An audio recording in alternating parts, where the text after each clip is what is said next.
Donald Trump talks about how he has a concept of a plan, but America, the only concept of a plan he has is a plan to hustle you.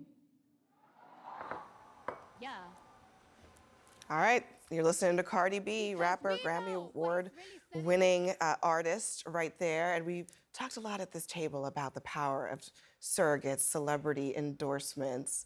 But I have to say, she is a very effective person. She's very authentic. She is. She's entertaining. She's very authentic. I like Cardi B. We were just talking when she was speaking about her oftentimes going on Instagram, going on, well, X, formerly Twitter, talking about economics, talking about taxes, talking about issues Bernie from Sanders. She was a big Bernie Sanders, working class issue. Look, you know, I always have my skepticism about how influential these celebrity endorsements can be because I oftentimes don't believe they're utilized in a proper way.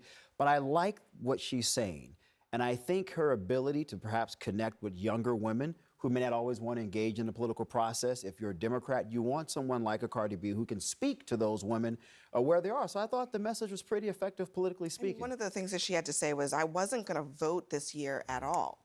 But Harris getting into the race totally changed her mind. She's speaking for a lot of people who are probably in that same situation. They were looking at Joe Biden and Donald Trump, and they were like, it's not for me. She's speaking for a lot of people, and I think she's authentically speaking for herself, because for anybody who's followed her on social media, she was very vocal about her opposition to Biden running again. She was also very vocal about her opposition to where she thought America was going. First off, with a higher cost of living, talking about people who can't afford rent, even some people in her own family, talking about the states where she saw abortion rights fall and what that meant for women before people were running ad campaigns nationally. She has been very active when it comes to advocacy on those issues, in addition to, I think, speaking to the everyday Americans, because she's talking about her own family. She's talking about cousins. She's talking about people who she grew up with. She's talking about people who are still working those low-wage jobs and are trying to make ends meet, and saying America has to have opportunity for them as well.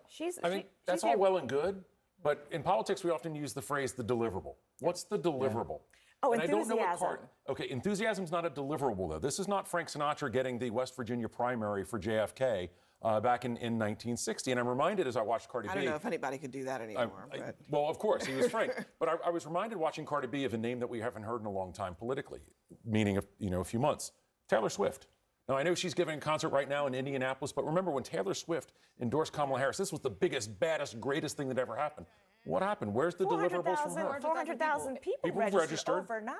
But are we seeing the text messages? Are we seeing the follow-ups? Are we seeing the deliverables that campaigns are trying to always get? They're still jumping on calls and donating and all those things, but I think that there's a huge difference between the advocacy of a Taylor Swift and one of a Cardi B. Again, because Cardi is somebody who has this long-standing resonance when it comes to political issues. This is not her first foray. Sure. Taylor came out and she came out. She was a great Bernie bro, but there was no deliverable for Bernie. Bernie didn't get there. There is a tactical element to all of these rallies. I mean, not to diminish the sort of kind of the message and all of that stuff. They are doing a massive rally, in Milwaukee. This is the get out the vote stage. Every single one of those people is a follow-up to make sure that they get out of that rally and they cast their ballot. They find out if they've already cast it. I just think there's some practicality to having big names like a Cardi B bringing people to the room. This is why you hold them on campaigns for these last few days, right? The endorsements up to a certain point, this is get out the vote. Being at a rally, being in community, being really excited about what you're hearing and connecting with it, yes, it gets people to go out and vote if they haven't already done that. Those margins for the Democrats in these cities like Milwaukee is going to be extremely important. Athletes, too. Same thing. That she's had athletes for Kamala this week. She had Magic Johnson. Dwayne Wade, LeBron James. LeBron James is a big deal coming out today. She had Captain America.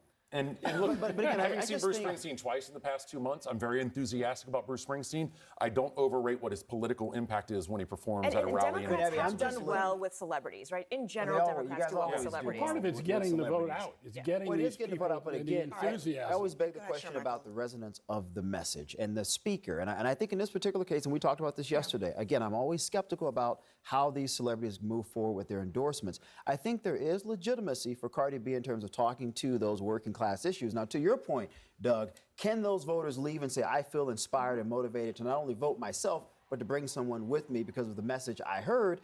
I think there could potentially be some resonance I there. have to say, They there need was text some- there- messages from her then. Well, yeah, I so she's agree going with to keep that. I going. agree with Look, that. there was I some don't think it's gonna stop. clarity to what she was saying about the economy, about prices, about rent. To me, that broke through in a way that honestly, maybe not even the candidate herself has been that effective. And that's the issue. We She's all not agree run- on that. Cardi B isn't running for president. Kamala Harris is. She's not, not yet, Cardi Not yet. B.